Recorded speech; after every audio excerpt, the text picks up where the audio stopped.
अनिया का कमरा हमेशा से इसकी दादी के पुराने घर का सबसे पुरसुकून गोशा रहा था। हवा में नमी और पुरानी किताबों की हल्की खुशबू जो हर सांस के साथ फेफड़ों में उतरती थी इसे किसी और दुनिया में ले जाती थी।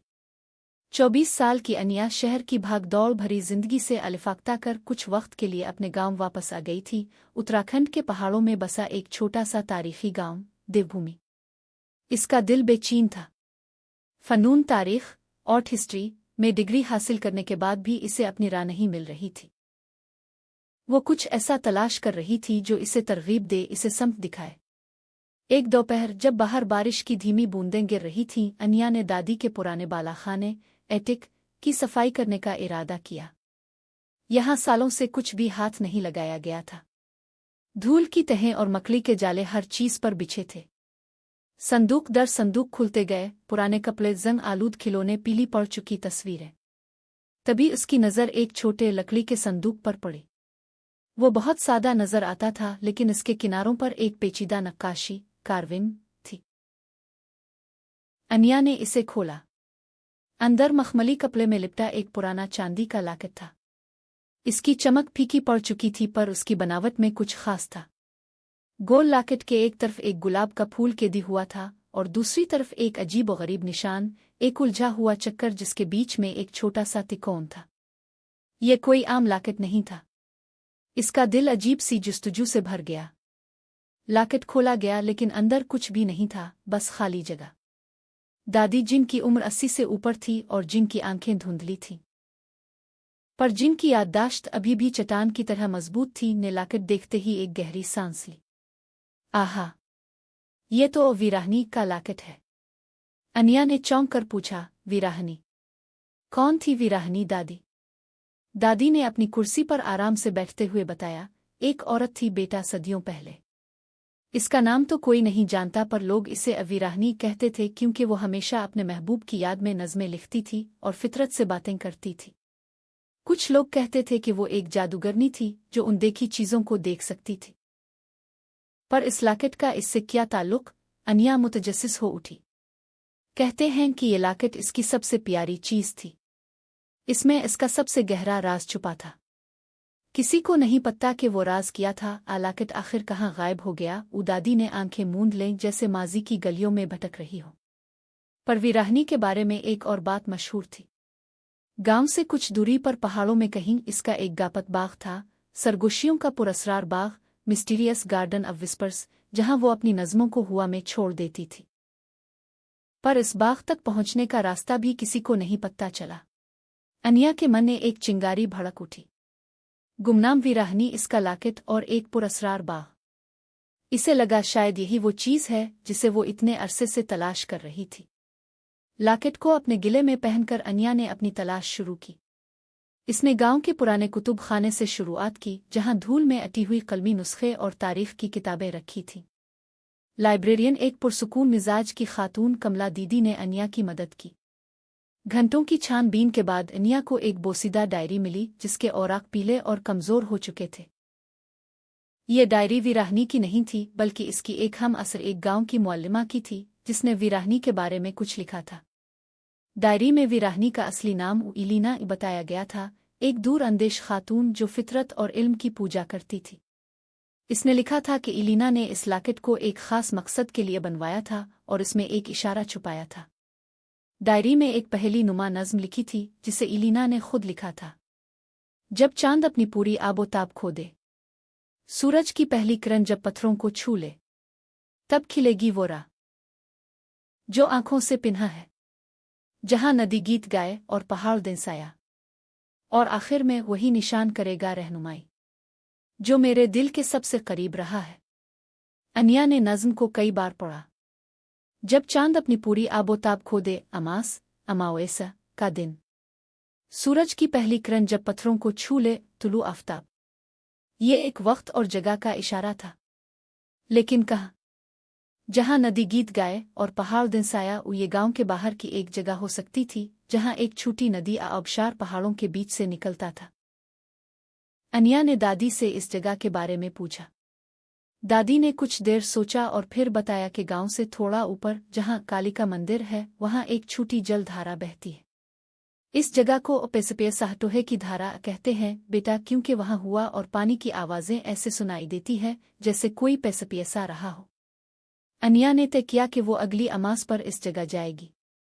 इसके पास अब सिर्फ 3 दिन थे। इसने गांव के कुछ बुजुर्गों से भी बात की, लेकिन वीरानी के बारे में सब कुछ सिर्फ किस्से कहानियों में बाकी रह गया था। कई लोग तो मानते थे कि वीरानी की कहानी सिर्फ एक लोक कहानी है, लेकिन अनिया को पता था कि लाकेट और डायरी के रूप में उसके पास ठोस सबूत थे। अमास की रात अनिया मुश्किल से सो पाई।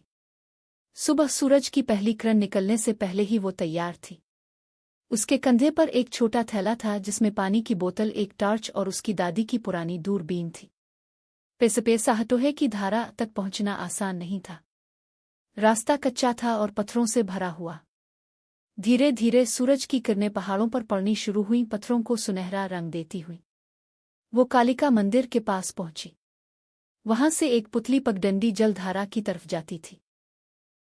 जैसे ही वो जलधारा के पास पहुंची, इसे वो सरगोशियां सुनाई दें जिनकी दादी ने बात की थी। पानी की कलकल और हुआ की सरसराहट मिलकर एक मधुर पुरस्रार मौसीकी रीच रही थी। इसने नज़्म की सतरों को फिर से याद किया। सूरज की पहली किरण जब पत्थरों को छू ले। अनिया ने अपनी दूरबीन से चारों तरफ देखा। दूर पहाड़ों के ऊपर एक बड़ी हमवार चट्टान थी जिस पर सूरज की पहली किरण ठीक वैसे ही पड़ रही थी जैसे नज़्म में बताया गया था। वो चट्टान के पास गई। इस पर काई जिमी थी, लेकिन ध्यान से देखने पर इसे चट्टान के निचले हिस्से में एक बारीक नक्काशी के वही उलझा हुआ चक्कर और तिकोन का निशान जो उसके लाकेट पर था। इसने अपना लाकेट निकाला। निशान बिल्कुल यकसा था। अनिया ने अपने हाथों से चट्टान को छुआ। ठंडी और सख्त वो चट्टान सदियों के राज समेटे हुए थी। इसने अपनी उंगलियों से निशान को टटोला। तभी इसे महसूस हुआ कि तिकोन के बीच में एक छोटा सा उभार है। इसने इसे दबाया। एक हल्की सी किल्क की आवाज हुई और चट्टान का एक छोटा सा हिस्सा अंदर धंस गया, जिससे एक तंग रास्ता खिल गया, एक अंधेरी वीरान सुरंग। अनिया का दिल जोर जोर से धड़कने लगा। यह वही गापत रास्ता था। टॉर्च की रोशनी में अनिया ने एहतियात से सुरंग में दाखिला लिया। हवा में एक अजीब सी फूलों और मिट्टी की खुशबू थी। सुरंग तंग और नम थी, दीवारों से पानी टपक रहा था। कुछ दूरी तय करने के बाद सुरंग अचानक खत्म हो गई और एक वसी खिले मैदान में खिल गई। ये सरगोशियों का पुरस्रार बाग था। अनिया की सांसें थम गईं। सामने का मंजर नाकाबिले यकीन था। ये एक छुपा हुआ नखलिस्तान, ओएसिस था जो पहाड़ों के बीच एक प्याले जैसी वादी में वाक़ था। सदियों से बगैर किसी मुदाखलत के फितरत ने यहाँ अपना राज कायम कर लिया था। ऊंचे ऊंचे दरख्त थे जिनकी शाखें आपस में गथे हुई थीं। अनजान फूल जिनकी खुशबू मदहोश कर देने वाली थी, और एक छोटा सा पुरसुकून तालाब जिसमें कमल खिले हुए थे। हवा में परिंदों की चहचहाहट और पानी की हल्की आवाजें गूंज रही थीं। ऐसा लग रहा था जैसे हर पत्ती, हर फूल, हर हुआ का झोंका एक कहानी सुना रहा हो। बाग के बीचों बीच एक छोटा सा पत्थर का चबूतरा था जो बैलों और लताहे से ढका हुआ था। इसके अंदर एक पत्थर की बेंच और एक छोटी सी मेज थी। मेज पर धूल की मोटी परत के नीचे एक और चीज रखी थी, एक छोटी सी चमड़े की जल्द वाली डायरी। ये वीराहनी यानी इलीना की अपनी डायरी थी। अनिया ने कांपते हाथों से डायरी खोली। पहले कुछ औराक इलीना की नज़मों से भरे थे जो फितरत, मोहब्बत और तन्हाई के बारे में थीं। फिर आखिर में एक पैगाम था जो उसके अपने अल्फाज में लिखा था, जो कोई भी इस बाग तक पहुंचेगा वो महज फूल आ पत्थर नहीं पाएगा, बल्कि मेरे दिल के सबसे करीब की चीज पाएगा, मेरा यकीन। मैंने ये बाग इसलिए बनाया था ताकि मेरी रूह को सुकून मिले और मेरे अल्फाज हुआ में जिंदा रहे। ये मेरा मंदिर है, मेरा पनागा। इस लाकत में कोई खजाना नहीं, कोई नक्शा नहीं, बल्कि सिर्फ एक पैगाम है। सच और खूबसूरती को तलाश करने की हिम्मत करो, क्योंकि यही सबसे कीमती खजाने हैं। अनिया की आंखों में आंसू आ गए। वो किसी मादी खजाने की तलाश में नहीं आई थी, पर इसे इससे कहीं ज्यादा कुछ मिल गया था। एक रूह से रिश्ता, एक तरगीब और एक शनाख्त। इलीना की डायरी के आखिरी सफ़े पर एक और पैगाम था। मैंने इस बाग को अकेले नहीं बनाया, मैंने इसे मोहब्बत से सींचा, और अब मैं इसे तुम्हारे हाथों सौंपती हूँ ताकि इसकी सरगोशियां कभी खामोश ना हो। अनिया को लगा जैसे इलीना की रूह इससे बात कर रही हो। इसे अपनी तलाश का जवाब मिल गया था। वो जो अपनी राह तलाश कर रही थी वो इसे मिल चुकी थी। इसका मकसद अब वाज़ेह था, इस गापत बाग को दुनिया के सामने लाना, इलीना की कहानी को महफूज करना और इस जगह के सुकून और खूबसूरती को दूसरों के साथ बांटना। ये सिर्फ एक बाग नहीं था, ये एक मीरास थी, एक फ़लसफ़ा था। अगले कुछ महीनों में अनिया ने गांव वालों और हुकूमत की मदद से इस जगह को साफ करवाया। इसने इलीना की नज़मों और उसकी कहानी पर तहकीक की और इसे एक छोटी सी किताब के रूप में शाये करवाया। सरगोशियों का पुरस्कार बाग और जल्द ही देवभूमि का सबसे बड़ा मेरिक्सन कशिश अट्रैक्शन बन गया। लोग दूर दूर से इस छुपे हुए सैवारक को देखने आते थे और इलीना की नज़मों को पढ़ते थे, जो अब जगह जगह पत्थर की तख्तियों पर खुदी हुई थी।